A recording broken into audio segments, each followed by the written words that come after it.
Hoje nós estamos começando uma nova série aqui na nossa igreja. Essa série tem o título Eu Sou. Nós decidimos no presbitério da nossa comunidade a refletir em 7 passagens exclusivas do Evangelho de João, em que o Senhor Jesus Cristo, Ele se apresenta como Eu Sou. Nessas 7 vezes em que o Senhor Jesus Cristo fala que Ele é o pão da vida, que Ele é a porta das ovelhas, que Ele é o caminho, a verdade e a vida, que Ele é a ressurreição e a vida, todas as vezes que o Senhor Jesus Cristo, Ele fala alguma coisa sobre Ele mesmo, Ele nos ensina muito. Porque, meus irmãos, nós estamos vivendo uma época em que nós estamos acostumados a ouvir opiniões de terceiros acerca de Jesus. Nós estamos acostumados a ouvir o que outras pessoas falam sobre Jesus. Nós estamos acostumados a ler bastante, por exemplo, lá em Mateus no capítulo 16, o que Pedro diz sobre Jesus, quando o Senhor Jesus Cristo chegou ali na Cesareia de Filipe, e aí ele perguntou para os seus discípulos: olha, quem é que vocês dizem que eu sou? E aí primeiro os discípulos falaram: olha, a turma aqui onde a gente chegou, nessa cidade aqui que é um ambiente gentílico, o pessoal está falando, Jesus, que tu és um dos profetas, tu és Elias que ressuscitou, tu és alguém conforme aquele modelo profético do Antigo Testamento. Aí Jesus vem e responde para eles, para os discípulos, e fala: ok, eu entendi o que as pessoas estão falando sobre mim, mas o que vocês dizem sobre mim? E então nós chegamos e ouvimos o texto daquilo que nós chamamos de a confissão máxima da fé cristã. Pedro, inspirado pelo Espírito, tendo recebido essa revelação do Pai, ele responde e diz: tu és o Cristo, o Filho do Deus vivo. Nós sabemos quem Jesus é nesse texto pela boca do apóstolo Pedro. Tu és o Cristo, o Filho do Deus vivo. Essa é uma descrição do Senhor Jesus Cristo, como eu disse para você, a partir de uma outra pessoa, a partir de uma outra perspectiva. E nós vivemos uma época, meus irmãos, que não somente a gente ouve da palavra de Deus diversos testemunhos ou diversas definições acerca do Senhor Jesus Cristo, mas nós vivemos uma época em que todo mundo tem uma opinião sobre Jesus. Todo mundo tem alguma coisa a falar sobre Jesus. Todo mundo tem uma percepção de Jesus. Não importa se ele é crente, se ele é ateu, se ele é agnóstico, se ele é capitalista, se ele é marxista.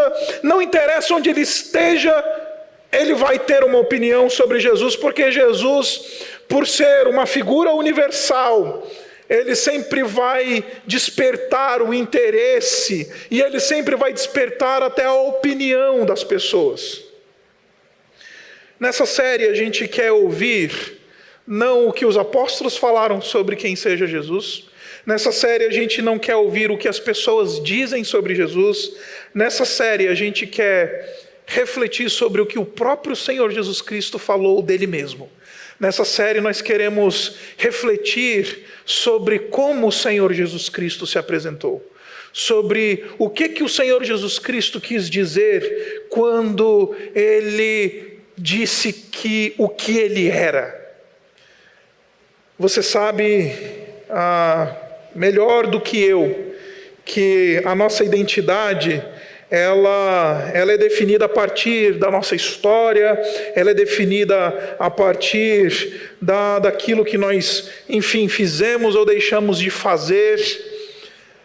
Se você para num restaurante, ou você vai lá no happy hour da empresa e você vai conversar com alguém que você eventualmente não conhece, quando você vai se apresentar para essa pessoa, você vai contar a sua história, você vai dizer o que aconteceu na sua vida, você vai falar da tua família, quem são as pessoas que Deus colocou no teu caminho, quais são os valores que você tem, porque o que diz a nossa identidade é a nossa história. Em outras palavras, o que eu estou querendo dizer para você é que quando o Senhor Jesus Cristo, ele diz para a gente alguma coisa sobre o que ele é, ele está falando sobre a história dele. Quando o Senhor Jesus Cristo ele fala para a gente: eu sou o pão da vida, ele está dizendo alguma coisa que a gente precisa abrir os nossos ouvidos de maneira muito atenta para ouvir o que a palavra de Deus está dizendo, que o próprio Senhor Jesus Cristo fala sobre ele. Por isso, durante essas próximas 7 semanas, nós vamos nos debruçar nesses textos que são exclusivos do Evangelho de João. Somente João relatou essas passagens para nós, e essas 7 passagens ficaram conhecidas como as declarações do Eu Sou em João, os 7 Eu Sous de João. Agora, quando a gente introduz esse tema, quando a gente pondera sobre essa verdade que o Senhor Jesus Cristo ele colocou para nós na sua palavra, a gente precisa ponderar sobre algumas coisas importantes. E eu queria hoje iniciar esse tempo de reflexão falando sobre um dos personagens da história que eu mais me sinto inspirado. Você que me conhece, você que faz parte da nossa igreja, você sabe que uma das figuras que mais tem me inspirado ao longo desses últimos anos tem sido um indivíduo que já faleceu, um indivíduo chamado Steve Jobs. Você certamente já ouviu falar dele. Ele é o fundador e criador da Apple. Steve Jobs, ele começou essa grande empresa na garagem dos seus pais, na garagem da sua casa, ali no Vale do Silício, na Califórnia. E anos mais tarde, a Apple, a sua empresa, se tornou talvez a maior empresa de tecnologia do mundo. E Steve Jobs, ele deu um discurso, ele falou um discurso, proferiu um discurso na Universidade de Stanford em 2005. E esse discurso ficou conhecidíssimo ao longo da história, desde quando ele foi proferido, porque ali Steve Jobs, ele diz qual que é o lema da sua vida, ou ele diz qual é o valor que ele tomou para si, para construir o império que ele construiu, para se tornar a pessoa que ele se tornou, para, enfim, contribuir com o mundo e com a humanidade da maneira como ele contribuiu. E o lema dele, ele está definido em 4 palavras inglesas que vai aparecer para você aí na sua tela.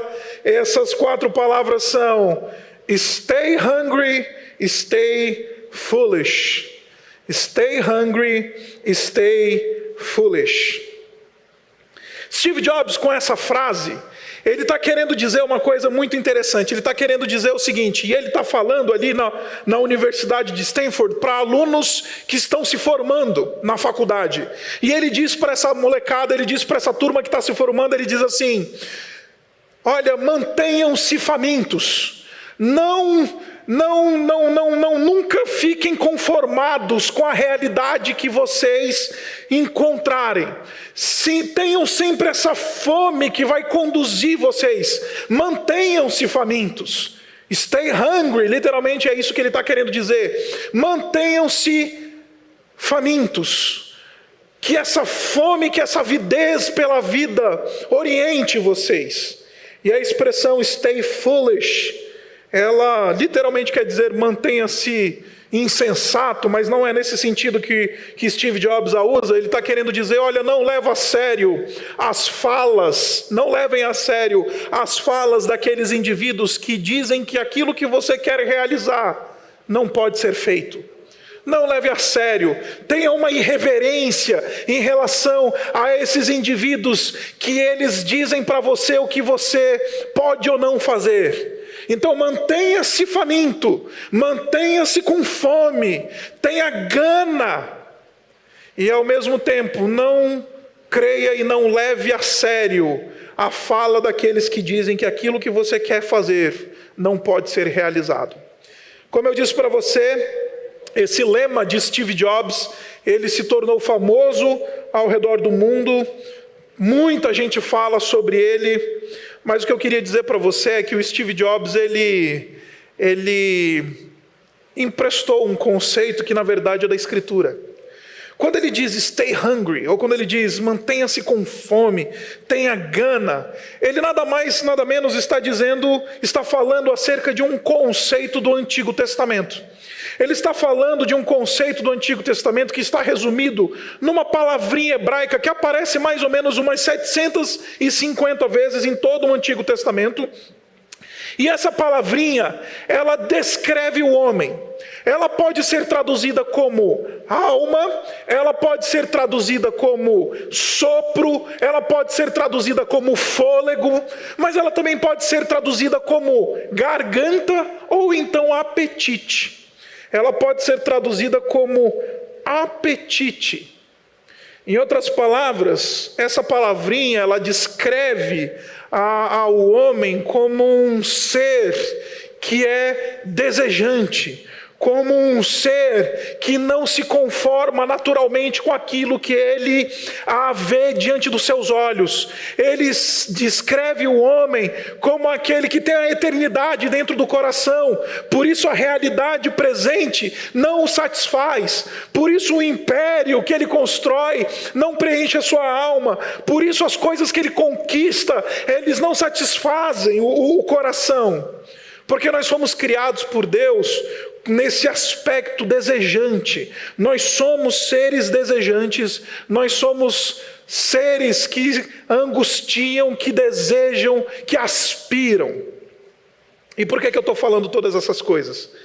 Porque o Senhor Jesus Cristo, quando Ele fala que Ele é o pão da vida, Ele está lidando justamente com esses apetites e essas fomes da alma que nós todos os dias lidamos e enfrentamos.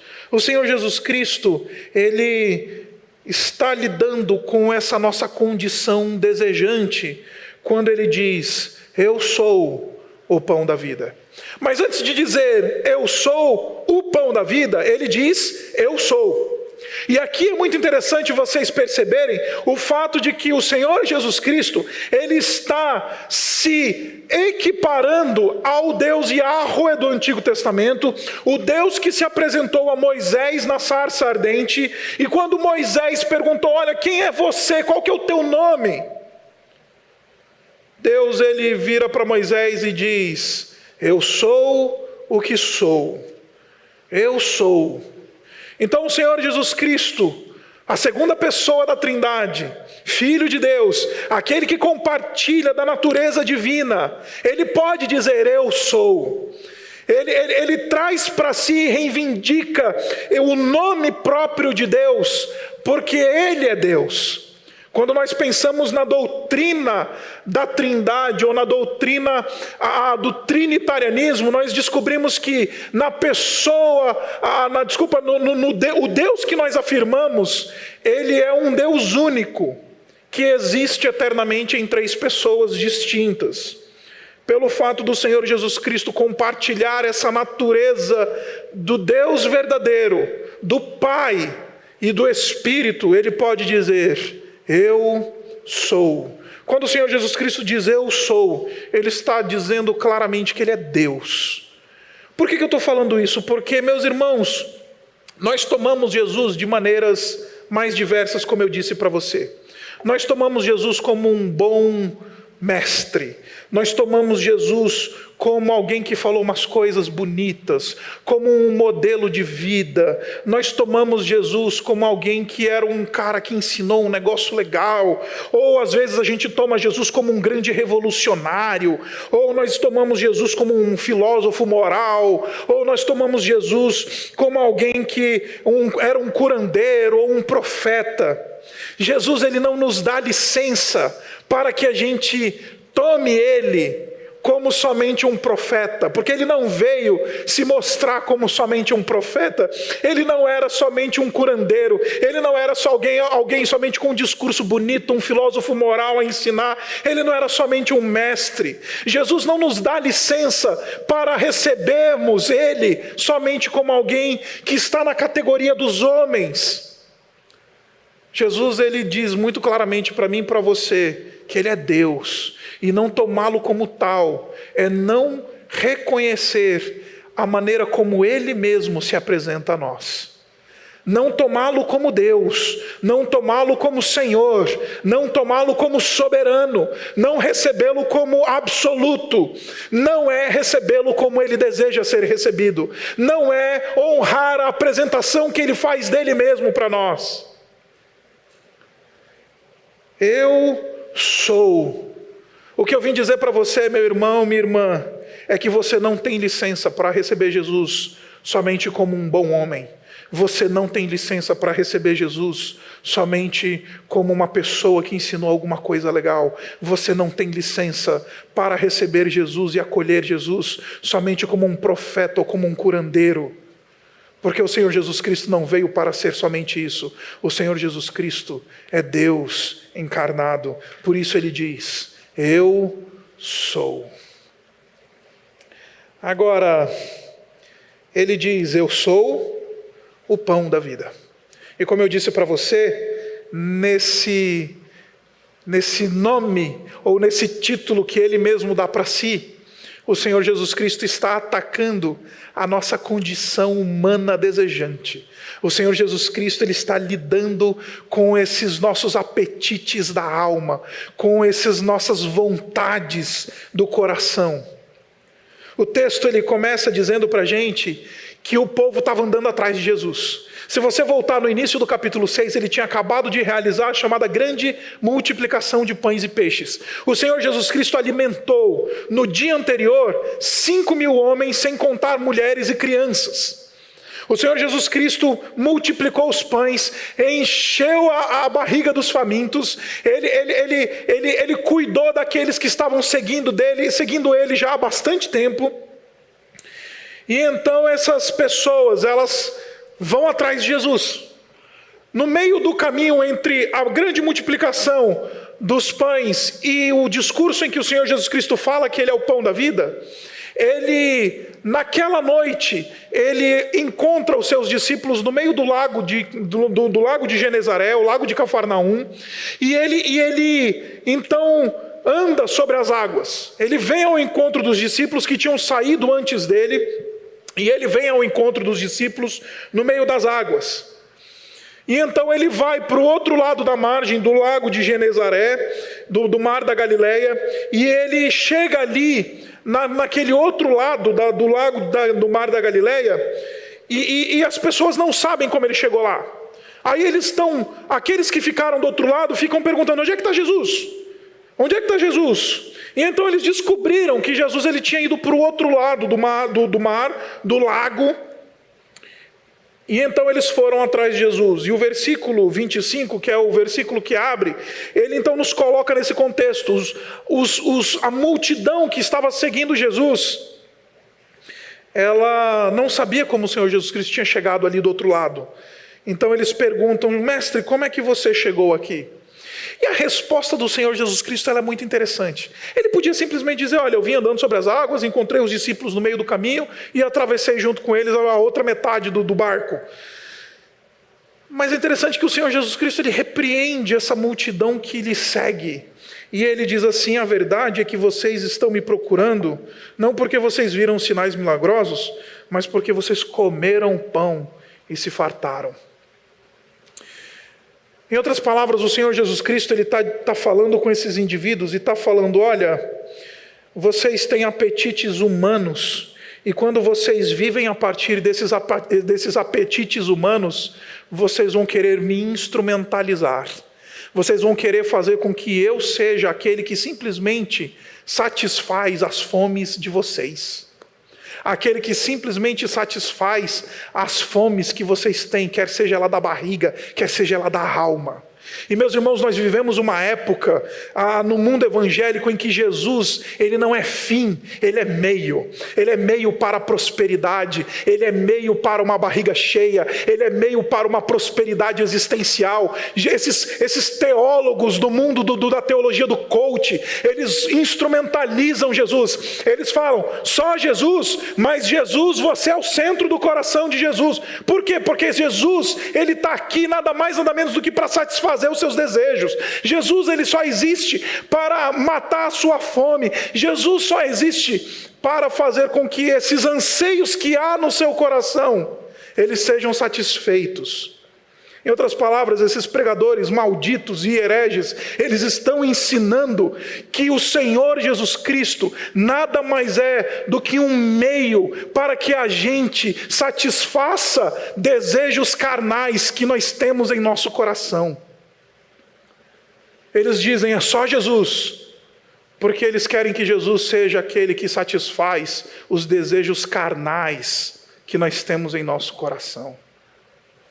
E meus irmãos, nós temos desejos carnais em nosso coração. Ser crente não quer dizer que nós não lutemos com a nossa própria carne, as nossas próprias inclinações. É ilusório achar de que porque eu me converti, eu não vou mais lidar com os desejos da minha alma, com essa minha condição desejante. Nós temos desejos de ordem sexual, nós temos desejos de ordem material, nós temos desejos da carreira. Aqui em São Paulo, não sei de onde você me acompanha, mas aqui em São Paulo, o status quo é um negócio muito importante, e a gente vive a partir do status quo, da nossa carreira, do nosso salário. A gente se mata para ter um cartão de crédito de uma determinada cor, a gente se mata para poder ocupar um determinado status social, para poder usar um determinado tipo de roupa, ou para dirigir uma determinada marca de carro. Porque tudo isso é condição desejante. Tudo isso é a vida, na realidade nua e crua de um coração desejante. E aí esse indivíduo, quando ele se aproxima da fé, ele às vezes quer instrumentalizar Jesus. O que eu estou querendo dizer para você é que apetites humanos, eles instrumentalizam Jesus, e Deus se torna servo de apetites humanos. Deus se torna servo de inclinações da alma. Deus, ele tem que dobrar os joelhos diante dos nossos anseios e das nossas fomes que temos na alma. Não importa onde você esteja e quem você seja, você tem uma fome na alma. Você tem uma condição desejante. Você aspira.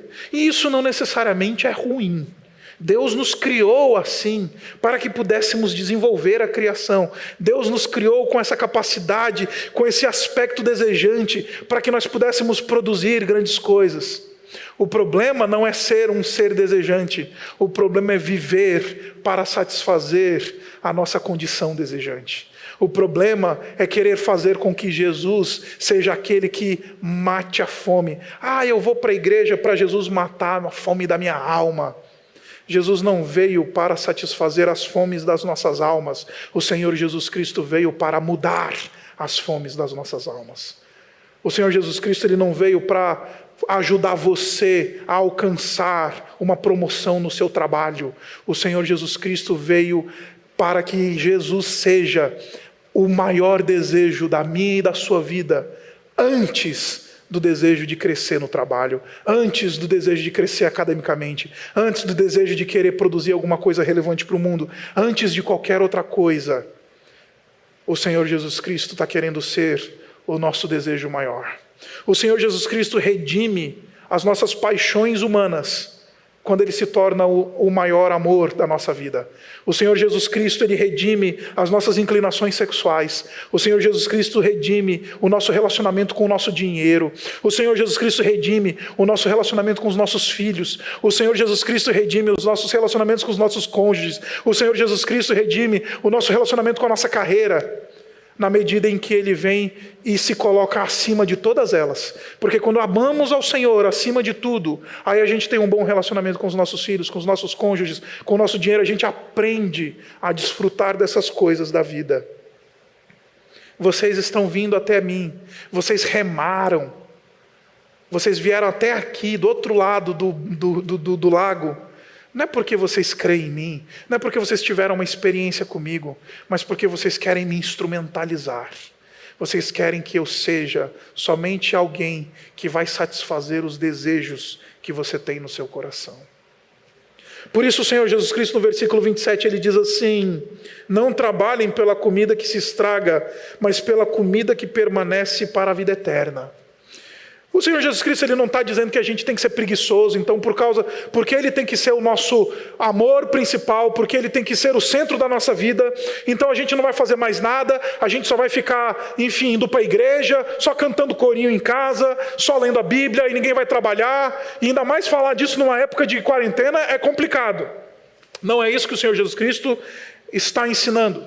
O Senhor Jesus Cristo, Ele está ensinando para nós nesse versículo, quando Ele diz, não trabalhem pela comida que se estraga, é que Ele está dizendo o seguinte, é que todo e qualquer empreendimento humano, ele é vazio, ou ele não encontra razão de ser, quando nós achamos que vamos satisfazer a nossa alma por meio do nosso empreendimento humano. Nós vivemos a época do empreendedorismo, das startups, e a gente acha que a gente vai satisfazer as fomes do nosso coração com uma startup. A mulher na TPM, ela acha que ela vai satisfazer a angústia do seu coração com chocolate. O gordinho, ele acha que ele vai satisfazer o vazio da alma comendo e fazendo o lanche secreto da madrugada. Em outras palavras, o que o texto está dizendo para a gente é que os nossos empreendimentos humanos, eles não são suficientes para satisfazer a nossa alma. Por isso que o Senhor Jesus Cristo está dizendo, não trabalhem pela comida que se estraga. Ele não está dizendo que então a gente vai deixar de trabalhar. Ele está dizendo, se você trabalha achando que você vai encontrar realização, que você vai encontrar prazer finais, que você vai se ver realizado no seu trabalho, na sua carreira, no seu casamento, no seu dinheiro, na cor do seu cartão de crédito, na marca do carro que você dirige, você vai ser o mais miserável de todos os homens, porque essas coisas não satisfazem a alma. Agora, o Senhor Jesus Cristo, Ele não está lidando somente com apetites humanos. O Senhor Jesus Cristo também, Ele está lidando com apetites religiosos. Olha só que interessante. O versículo 28 traz uma pergunta. Depois que a multidão recebe essa confrontação do Senhor Jesus Cristo, eles viram para Jesus e perguntam, versículo 28, o que precisamos fazer para realizar as obras que Deus quer? O que a gente precisa fazer? Essa é a mentalidade do religioso. O que eu preciso fazer? O que eu preciso? Quanto é o dízimo? O que eu preciso? Quando é que é o movimento? O que eu preciso fazer? Onde é que eu preciso me desgastar? Onde é que eu tenho que ser voluntário? E não sei o que, etc e tal. Esse é o apetite religioso. É o indivíduo que se viu numa condição de déficit em relação a Deus. E ele acha que ele vai suprir esse déficit trabalhando, realizando, servindo, sendo o famoso bombril, 1001 utilidades dentro da igreja, ou ajudando os pobres, servindo numa ONG, seja lá o que for. Isso é um apetite religioso. Esse apetite religioso nada mais é do que um apetite de autojustificação. É aquele apetite que eu faço porque eu quero me autojustificar. É aquele apetite da minha autoindulgência. É o apetite do indivíduo que ele não quer se encontrar mal consigo mesmo diante de Deus. Aí ele pergunta, pastor, o que eu preciso fazer? Essa semana eu recebi uma mensagem de um irmão, fique tranquilo, ele não faz parte da nossa comunidade, de um irmão que chegou para mim e falou assim, pastor, o que eu preciso fazer para resolver os meus problemas de ordem conjugal? O que eu preciso fazer? Preciso participar da campanha? Preciso servir na igreja mais? O que eu preciso fazer? Aí eu virei para ele e falei assim, o que você precisa fazer é nada, porque Jesus já fez o que era necessário fazer para o seu casamento ser redimido. O que você precisa fazer é colocar Jesus acima de todas as coisas na sua vida. Porque o labor religioso, ele só faz sentido quando o Senhor Jesus Cristo, ele é a razão dele. Caso contrário, a gente não passa de fariseu, querendo cumprir uma meta religiosa, querendo encontrar alguma indulgência e pacificação do nosso coração angustiado, que sabe que está em déficit diante de Deus. Por isso que o Senhor Jesus Cristo vem e diz assim, a obra de Deus é esta, crer. Não adianta nada dar dízimo se não crê. Não adianta nada participar do louvorzão se não crê. Não adianta nada pular para Jesus se não crê. Não adianta nada se ajoelhar e se não crê. Não adianta se não há fé operando no coração. Não há razão para o empreendimento religioso. Porque, meus irmãos, eu vou dizer uma coisa para vocês, e com isso eu estou dando um tiro no nosso pé aqui como liderança.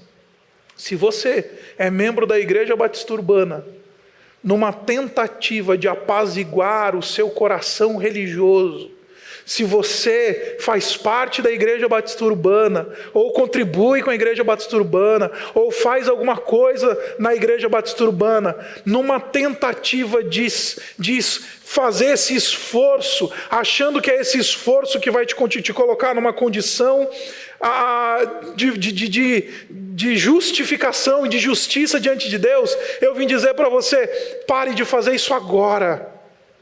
Porque as obras religiosas, elas são frutos de um coração regenerado e não a razão para um coração regenerado. Nós servimos a Deus, não para a gente encontrar o favor de Deus, mas nós servimos a Deus porque já encontramos o seu favor.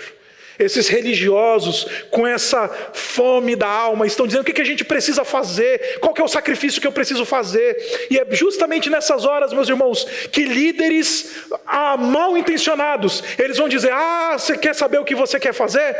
Traz uma oferta no altar, traz um dinheiro aqui, sustenta determinada obra, faz isso e você vai ser apaziguado diante de Deus. O Senhor Jesus Cristo fala, não precisa. Tudo aquilo que era necessário para que eu e você pudéssemos comparecer diante de Deus em status de paz e de justiça, já foi feito na cruz. Portanto, a obra de Deus é essa, crer. Apetites religiosos. O Senhor Jesus Cristo vem e fala, eu sei que vocês, como bons religiosos que são, vocês têm um apetite lascado. Só que enquanto vocês não provarem do pão da vida, esse apetite religioso vai estar consumindo vocês. Esse apetite religioso que não deixa você sair da igreja no domingo, que você não consegue descansar, que você não consegue ter tempo com a tua família, que você não consegue viver por causa desse apetite religioso maldito. Ele só vai ser apaziguado quando a gente come do corpo do Senhor Jesus Cristo e bebe do seu sangue. Em último lugar, o Senhor Jesus Cristo, ele lida agora com apetites espirituais. Note que eu estou separando aqui, porque apetites religiosos não são necessariamente apetites espirituais. Olha só o que ele diz no versículo 30. Então perguntaram-lhe, que sinal milagroso mostrarás para que o vejamos e creiamos em ti? O que você fará? E aí esses homens, eles vão trazer a história de Israel.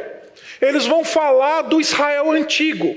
E eles vão falar, olha, o sinal que Yahweh deu para a gente lá no Israel antigo, quando caminhávamos no deserto, é que Deus deu pão do céu para a gente. Deus nos alimentou, o pão veio do céu. Esse é o sinal que Deus tinha nos dado no passado para que nós pudéssemos confiar nele, para que nós pudéssemos crer nele. Note que aqui não é o que vamos fazer, aqui é qual que é o fundamento para a minha fé. E meus irmãos, são os fariseus que pedem um sinal, são os incrédulos que pedem um sinal. Aqueles que pedem sinais, eles não são os que creem, porque quem crê não precisa de milagre, quem crê não precisa de falar culto de falação em língua, quem crê não precisa de culto de revelamento, quem crê conta com o Filho, crê no Filho somente, e Ele é suficiente, Ele não precisa de milagre, Ele não precisa de sinal, porque os milagres são para os incrédulos, como fala a própria palavra de Deus. Em outras palavras, o Senhor Jesus Cristo, Ele está lidando, e Ele está dizendo assim, primeiro deixa eu corrigir vocês. Vocês acham que o pão do céu era o maná? Não. O pão do céu não é o maná, porque nem foi Moisés quem deu isso para vocês. Quem deu isso para vocês foi o meu Pai que está no céu. Quem deu o maná para vocês não foi um agente humano. Quem deu o maná para vocês foi o meu Pai que está no céu. E eu quero dizer para vocês, este é o verdadeiro pão do céu. E aí eles chegaram e perguntaram e falaram: Senhor, nos dá esse pão. Aí o Senhor Jesus Cristo diz: eu sou o pão da vida. Eu sou o pão da vida. O Senhor Jesus Cristo não veio fazer milagre para que você possa crer. O Senhor Jesus Cristo não veio fazer pirotecnia espiritual para que a gente creia nele. O Senhor Jesus Cristo não veio nem dar pão para a gente.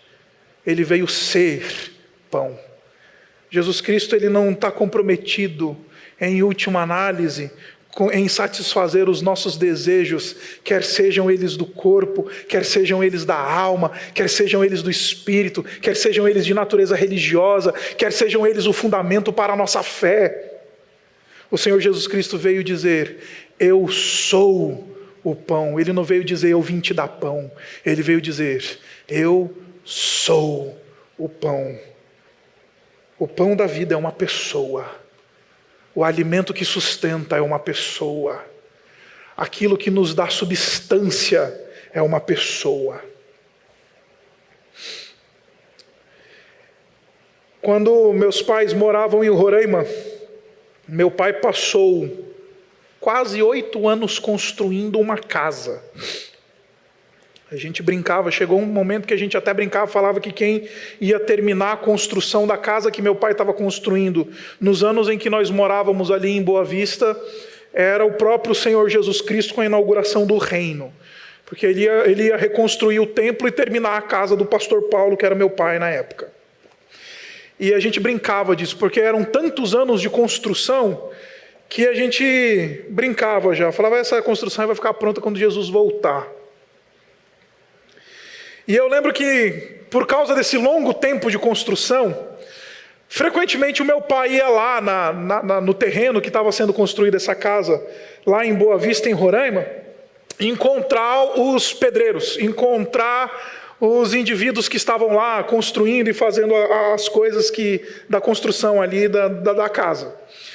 E vira e mexe, o meu pai, uma vez eu lembro de uma ocasião específica que o meu pai, ele me chamou para ir junto com ele e ele falou: vamos lá que eu tenho que levar o almoço dos pedreiros. E aí, beleza, vamos lá. E meu pai passou no mercado e comprou aquelas comidas instantâneas para os pedreiros. Comprou macarrão instantâneo, comprou umas coisas instantâneas lá para os pedreiros, para ver se os pedreiros aguentavam lá o almoço para levar para os pedreiros. Quando os pedreiros viram aquela comida fast food que meu pai tinha levado para eles, eles olharam e falaram assim: pastor, isso daí não tem sustância não. Se a gente comer isso daqui agora, meio-dia, vai dar 2 horas da tarde e vai estar com fome de novo. Porque, meu irmão, você sabe, pedreiro come bem. Por causa da natureza do seu trabalho braçal, um pedreiro precisa de bastante caloria. E eles falaram: isso não sustenta. E tem muito crente por aí que está trocando o pão da vida pelo miojinho da teologia gospel. Tem muita gente, muito crente por aí que está trocando o pão da vida pelo McDonald's, os nuggets dos enlatados teológicos da maldita teologia do coach, da maldita teologia da prosperidade. São jovenzinhos e jovenzinhas que comem McDonald's espiritual e por isso são doentes espiritualmente, porque o pão da vida que sustenta é uma pessoa. Eles não tiveram um encontro com o Senhor Jesus Cristo. Eles não tiveram um encontro com o Senhor Jesus, aquele que alimenta e satisfaz verdadeiramente os nossos anseios do corpo e da alma, os nossos anseios espirituais, os nossos anseios religiosos. O Senhor Jesus Cristo, ele diz: Eu sou o pão da vida. Eu não vim dar pão para vocês, porque eu sou o pão da vida. E aquele que vem a mim nunca mais terá fome. C.S. Lewis, quando ele olha para essa condição desejante do seu coração, ele fala uma frase célebre. E ele diz assim: quando encontro dentro de mim anseios e desejos que nada neste mundo pode satisfazer, então eu descubro que eu fui feito para outro mundo. Quando eu encontro dentro em mim desejos e anseios que nada nesse mundo pode satisfazer, então eu descubro que fui feito para outro mundo. A única coisa que eu teria a ousadia de corrigir na fala de C.S. Lewis é dizer: então eu descubro que fui feito para outra pessoa. Porque, como disse Santo Agostinho, fizeste-nos para ti, e o nosso coração andará inquieto, desejante, desesperadamente angustiado, enquanto não for satisfeito naquele que é o pão da vida. Fizeste-nos para ti, e o nosso coração andará desesperadamente inquieto, enquanto em ti não descansar. A pergunta que você deve estar fazendo nesse sermão é: então, como é que eu como, pastor, desse pão? Como é que eu permito que este pão seja... Como é que eu encontro este pão? Como é que eu vou até ele? Como é que eu participo e tenho a minha alma saciada? O Senhor Jesus Cristo, Ele diz no versículo 37, todo aquele que o Pai me der, virá a mim. E quem vier a mim, eu jamais rejeitarei, pois desci dos céus, não para fazer a minha vontade, mas para fazer a vontade daquele que me enviou. E esta é a vontade daquele que me enviou, que eu não perca nenhum dos que ele me deu, mas os ressuscite no último dia. O Senhor Jesus Cristo está dizendo para a gente, e com isso eu encerro, duas coisas essenciais. A primeira é: enquanto nós não formos até Ele, não formos levados pelo Pai até Ele, que é o pão da vida, nós não vamos encontrar descanso. Mas o interessante é que a solução para a nossa condição desejante, a solução e a redenção da nossa vida que aspira e deseja e procura e que está sempre com fome, a solução para a frase de Steve Jobs, stay hungry, stay foolish, é encontrar-se com Cristo e experimentar o poder da ressurreição. A solução para uma condição desejante é saber que nós estamos encontrados em Cristo e caminhando para a ressurreição. Ressurreição é o antídoto para um coração desejante. E ressurreição só o Senhor Jesus Cristo pode nos dar. Ressurreição só Ele pode operar em nós, porque enquanto nós estivermos nessa condição humana, nós vamos desejar, e só o Senhor Jesus Cristo para apaziguar as fomes da nossa alma, apaziguar os anseios do nosso coração, apaziguar os nossos apetites religiosos, os nossos apetites espirituais que pedem um fundamento para crer. O Senhor Jesus Cristo diz: olhem para mim, creiam, e vocês terão a sua alma apaziguada. Abaixe sua cabeça, vamos orar. Obrigado, Pai, pela Tua palavra. Obrigado porque Jesus é o pão da vida que satisfaz de maneira plena. Obrigada porque o Senhor Jesus Cristo, Ele sustenta e satisfaz a nossa alma não porque nos dá aquilo que queremos, mas porque Ele é o pão que nos satisfaz. Uma pessoa satisfaz a nossa alma e não coisas. Obrigada porque Ele entregou o seu corpo, Ele ofereceu o seu sangue, para que nós, como seres desejantes, pudéssemos encontrar nele aquilo que nos satisfaz genuinamente. Então, essa manhã, Pai, abre os nossos olhos, que não vejamos somente o que Jesus é capaz de fazer, que não vejamos as bênçãos que o Senhor Jesus Cristo nos dá, mas que vejamos a Ele, o pão da vida, aquele que verdadeiramente nos satisfaz. Nós oramos no nome do Senhor Jesus. Amém.